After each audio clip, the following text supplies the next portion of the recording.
अब इस पे थोड़ा सा और समझ लेते हैं। होपफुली गाइस आपको ये समझ में आ गया हो कि हमने कैसे URI होता क्या है, कैसे हम पाथ अपेंड करते हैं, कौन सा कंटेंट अथॉरिटी होता है, कौन सा हमारा बेस कंटेंट URI होता है, कैसे पाथ डिफाइन करते हैं। इसमें एक चीज रह गई है बस कि मैंने आपको ये नहीं बताया कि मैंने यहाँ पे जैसे टेबल नेम है, क्योंकि टेबल नेम में दोनों में पेट्स है गाइस, बस ये नहीं बताया ऐसा क्यों कि मैंने एक एक्स्ट्रा वेरिएबल क्यों लिया है। सिंपल मैं यहाँ पे टेबल नेम कांस्टेंट क्यों नहीं यूज कर रहा हूँ वो मैं बाद में बताऊंगा गाइस, जब आप कोडिंग करोगे अभी आगे आपको डिफरेंस समझ में आएगा इस चीज का। अब गाइस थोड़ा सा और समझ लेते हैं ताकि हम इसे किसमें अपने कंटेंट प्रोवाइडर में अप्लाई कर सकें। सो गाइस अभी तक हमने क्या समझ लिया कि कैसे कैसे हो रहा था, राइट, कि कौन से हमारे कंटेंट यूआरआईज थे, यूआरआईज का स्ट्रक्चर क्या है, कॉन्टेक्स्ट क्या है, कैसे हमें वर्क करना है। थोड़ा सा अगर ओवरव्यू दोबारा देखें तो मैंने आपको बता दिया था कैसे अगर ऑल रोज को हमें एक्सेस करना है तो हम क्या यूआरआई लिखेंगे, और अगर हमें सिंगल रो को एक्सेस करना है, सिंगल रो को एक्सेस करना है किसमें गाइस, टेबल में, तो हम सिंपल जो उसका क्या था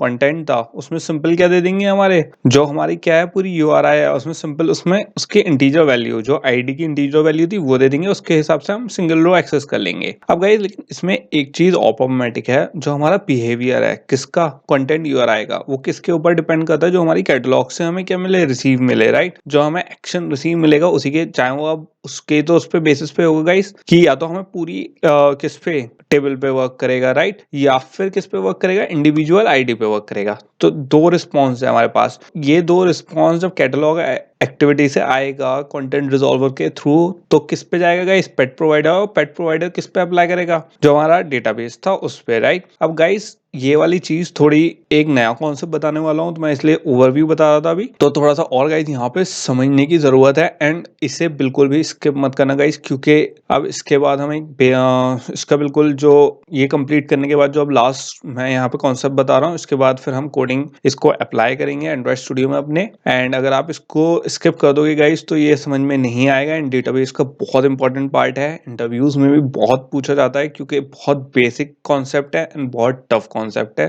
बहुत से इवन प्रोफेशनल जो प्रोग्रामर्स हैं उन्हें भी ये कॉन्सेप्ट्स क्लियर नहीं होते हैं, तो इसको गाइस स्किप मत करना। और क्योंकि जो एक्सप्लेनेशन है गाइस, जो इसका मैच यूआरआई अभी एक मैं बताने वाला हूँ उसका जो एक्सप्लेनेशन है और उसकी कोडिंग का एक्सप्लेनेशन गाइस आपको कहीं नहीं मिलेगा, आई कैन गारंटी दैट। तो गाइस को स्किप मत करना। सबसे पहले अब हम बात करेंगे गाइस जो हमारे कैटलॉग की यूआरआई थी। गाइस अभी तक हम क्या कर रहे थे कि मैंने क्या कहा, जो हमारा कंटेंट प्रोवाइडर है वो क्वेरी भेजेगा, राइट, फिर कंटेंट रिजॉल्वर के थ्रू जाएगा, पेट प्रोवाइडर पे जाएगा। अब गाइस हमारे पास क्या है कि जैसी क्वेरी हमारे पेट प्रोवाइडर के आगे गई, एक हमारी नया कॉन्सेप्ट यहाँ पे आ जाता है यूआरआई मैचर। अब गाइस ये यूआरआई मैचर क्या है, बेसिकली जब हमारी कैटलॉग एक्टिविटी के थ्रू कंटेंट रिजॉल्वर के थ्रू होती हुई हमारी क्वेरी गई, जो क्या पैरामीटर ले रही है, एक यूआरआई ले रही थी, राइट, जो कंटेंट रिजॉल्वर ने क्या फॉरवर्ड कर दी किस पे, पेट प्रोवाइडर पे। तो गाइस एक आता है यूआरआई मैचर। अब गाइस ये यूआरआई मैचर क्या होता है, यूआरआई मैचर बेसिकली ये होता है कि जो रिक्वेस्ट हुई कैटलॉग एक्टिविटी से, राइट, एक यूआरआई आई, यूआरआई क्या था गाइस, हमारा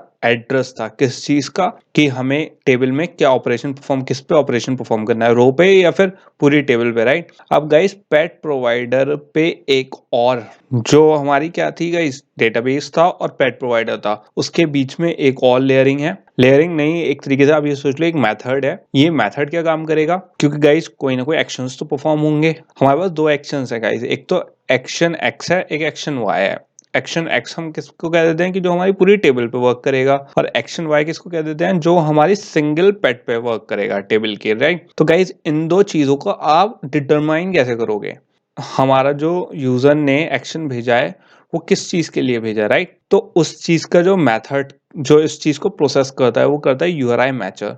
यूआरआई मैचर देखता है कि कौन सा ऑपरेशन परफॉर्म करना है। तो जो यूआरआई मैचर है, तो गाइस जो हमारा यूआरआई का जो जितना काम होता है वो कहाँ से, कैटलॉग एक्टिविटी से शुरू होता है और यूआरआई मैचर तक रहता है। और जैसे ही हमारा यूआरआई मैचर स्टार्ट होता है, जो क्या करता है गाइस, इंटरेक्ट करता है किससे, डेटाबेस से, ये डिटरमाइन करने के लिए कि या तो सिंगल टेबल पे वर्क हो रहा है या पूरी टेबल पे वर्क हो रहा है। तो वो किस में आ जाता है गाइस, इंटरेक्शन विद डेटाबेस। और जहां तक यूआरआई है वो कहाँ है, यूआरआई मैचर तक गाइस। जब तक यूआरआई मैचर वैल्यू ले रहा है यूआरआई किसकी कैटलॉग एक्टिविटी के थ्रू, कंटेंट रिजॉल्वर के थ्रू, पेट प्रोवाइडर के थ्रू जब होती हुई उसमें आती है, तो वहां तक क्या है, यूज ऑफ यूआरआई है, उसके आगे क्या है गाइस, इंटरेक्शन है किसका, डेटाबेस का।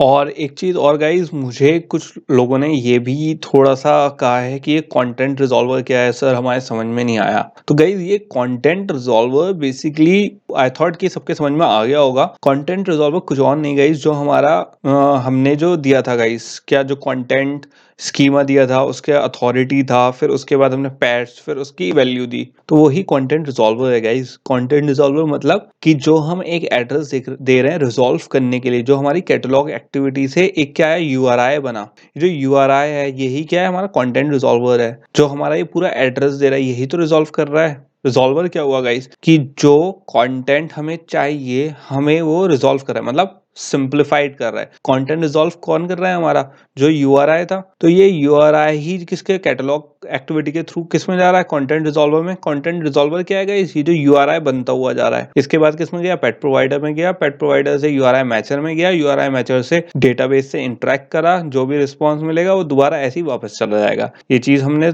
देख रखी थी, राइट। तो गाइस अभी यहाँ पे, और गाइस किसी को अब भी किसी चीज में ऐसा लगे कि मैंने एक्सप्लेन नहीं करा या कोई कॉन्सेप्ट रह गया है, क्योंकि गाइस कभी कभी ऐसा होता है, मुझे लगता है कि ओके ये बहुत बेसिक है, आप लोग इसे पिकअप कर लोगे, तो कभी कभी हो सकता है बाय चांस कि मैंने कोई चीज ना बताई हो। तो अगर आपको लगे कि मैंने इस कॉन्सेप्ट पे थोड़ा सा मिस हो गया या फिर आपकी नहीं समझ में आया, तो आप उसे गाइस कमेंट करके मुझे बता सकते हो, तो मैं उसको थोड़ा सा और बेटर एक्सप्लेन करूंगा। ओके, तो गाइस यहाँ तक का तो हो गया हमारा ये। अब इसके बाद हम देखेंगे गाइस कि हम मैचर को सेट कैसे करते हैं। जो हमारा यूआरआई मैचर है, मैंने क्या बताया आपको कि यूआरआई मैचर यूज करते हैं किसके थ्रू, हम पेट प्रोवाइडर के थ्रू यूआरआई मैचर यूज करेंगे, जो किसके दो ऑपरेशन परफॉर्म करेगा, एक्स एंड वाई। एक्स क्या है हमारा, जो पूरी टेबल पे फंक्शन, जो फंक्शनैलिटी प्रोवाइड करेगा, मतलब पूरी टेबल एक्सेस करवाएगा, और वाई क्या है, जो इंडिविजुअल टेबल करवाएगा। अब गाइज जो हमारा यूआरआई पैटर्न होता है, उसके लिए हमें क्या करना पड़ता है गाइज, ये तो जो हमारे ये लिखा हुआ है कंटेंट एंड एग्जांपल डॉट, ये तो एक क्या हो गया, पैटर्न हो गया। जो हमारा यूआई का एक क्या होता है, यूआरआई लिखने का कॉन्टेक्स्ट, जो सिंटेक्स होता है एक तरीके से, कि ये तो ये लिखने का तरीका हो गया, राइट। अब गाइज आप इसे एक्सेस कैसे करोगे,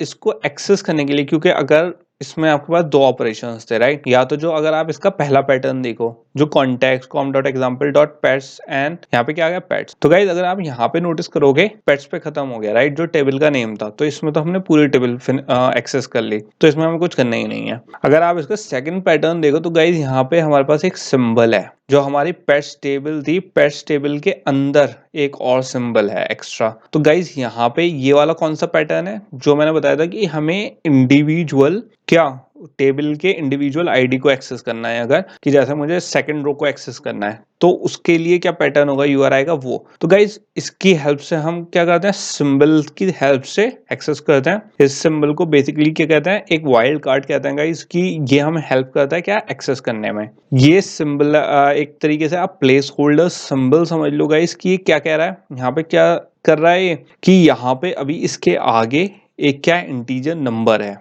ये सिंबल किसको, किसकी प्लेस होल्डर है गाइस, एक इंटीजर नंबर की। क्योंकि गाइस आपको नहीं पता, यूजर अगर सिंगल रो पे ऑपरेशन कर रहे हो, राइट, अब आपको थोड़ी ना पता है कि यूजर नंबर 2 रो पे डालेगा, नंबर 3 पे डालेगा, राइट। कोई सी भी रो पे ऑपरेशन परफॉर्म हो सकता है, क्योंकि अगर पैट टेबल जो फर्स्ट पैटर्न था गाइस, उसमें हमारी पूरी जो पैट टेबल है, उस पर किसी पूरी टेबल पे जब ऑपरेशन हो जाएगा, तो हमें कोई इसे इंडिविजुअल बताने की जरूरत नहीं है। लेकिन जब यूजर कोई सी भी वो सिलेक्ट कर सकता है, तो हम उसमें क्या देंगे, एक प्लेस होल्डर सिंबल दे दिया, जो क्या काम करेगा, यहाँ पे रहेगा, जो किसके लिए गाइस, हमारे फ्रेमवर्क के अंडरस्टैंडिंग के लिए है, कि ओके ऑलरेडी क्या है, वेल डिफाइंड है, कि इसका काम क्या है, कि हमें इसे डिफाइन करना है। अब गाइस यहाँ तक तो हो गया इसका पैटर्न। एक सिंगल जब हम यूआरआई लिखेंगे कोडिंग में, और उसे अगर आप प्रैक्टिकली सोचो गाइस, ये थोड़ा प्रैक्टिकल सोचने पे होगा कि यार हमें अगर एक्सेस करना है उस टेबल की, अब इंडिविजुअल उसको, तो कैसे, अब हम थोड़े थोड़े प्रैक्टिकल यूज की तरफ जा रहे हैं गाइस। तो ये तो हो गया इसका लिखने का तरीका। ओके, ये फ्रेमवर्क में ऑलरेडी गिवन होता है गाइस। ये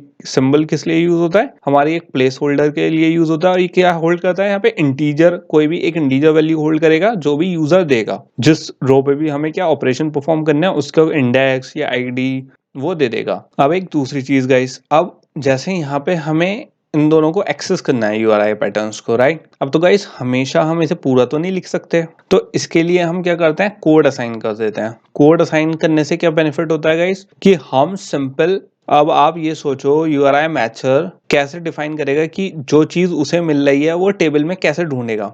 तो हम क्या करते हैं गाइस, उसे क्या कर देते हैं, कोड दे देते हैं कि अच्छा टेबल का कोड ये है एंड क्या पेट की इंडिविजुअल का कोड ये है कि अगर रो को ढूंढेगा वो। तो गाइस जब हमने इंडिविजुअल रो को कोड दे दिया तो उसको दे दिया 101 और पूरी पेट टेबल का दे दिया 100। तो जो पैटर्न है हम उसमें क्या लगा सकते हैं, कोई भी कंडीशनल स्टेटमेंट लगा सकते हैं ताकि हमारे प्रोग्राम को पता चल जाए कि अभी कौन सा वाला पैटर्न रन करना है। यूआरआई मैचर बेसिकली गाइस आप नाम से आप समझ सकते हो कि जो हमें एक्टिविटी से पैटर्न मिला किसका, यूआरआई का, उसको मैच करेंगे किससे, जो हमारी टेबल है डेटाबेस की, ताकि उस पर फंक्शन परफॉर्म हो। अब गाइज वो फंक्शन कौन सा फंक्शन परफॉर्म होगा वो कैसे पता चलेगा, राइट? क्योंकि दोनों तरफ से जैसे आप मैचिंग करते थे, राइट, कि अगर मेरा नाम जैन है और मैं जैसे अगर जैन फरहान है, राइट, मेरा फरहान 4th पे लिखा हुआ है और मैं यहाँ पे हूँ, दोनों को जैसे हम डायग्राम बनाते थे एंड लाइंस खींचते थे, राइट। तो गाइज वही कॉन्सेप्ट है, जब तक मैं अपने लाइन एक डायगोनल लाइन बनाऊंगा, दोनों अगर मेरा नाम यहाँ है और सरनेम यहाँ पे है तो दोनों को जब कनेक्ट नहीं करूंगा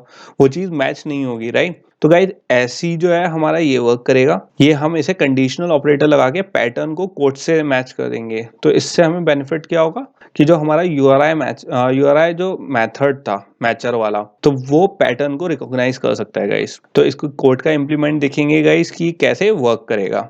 इसके बाद इसको अब अगर मैच करने के लिए गाइस दोनों तरफ से हमारे पास कुछ होना चाहिए, तो हम इन कोड को क्या नाम दे देंगे, जो 100 वाला कोड होगा उसे दे देंगे पेट्स और पेट आईडी में क्या डाल देंगे 101। तो गाइस इसके थ्रू हम इंटीजर क्या कर देंगे, दो वेरिएबल्स में डाल लेंगे ताकि हम उसे मैच करवा सकें।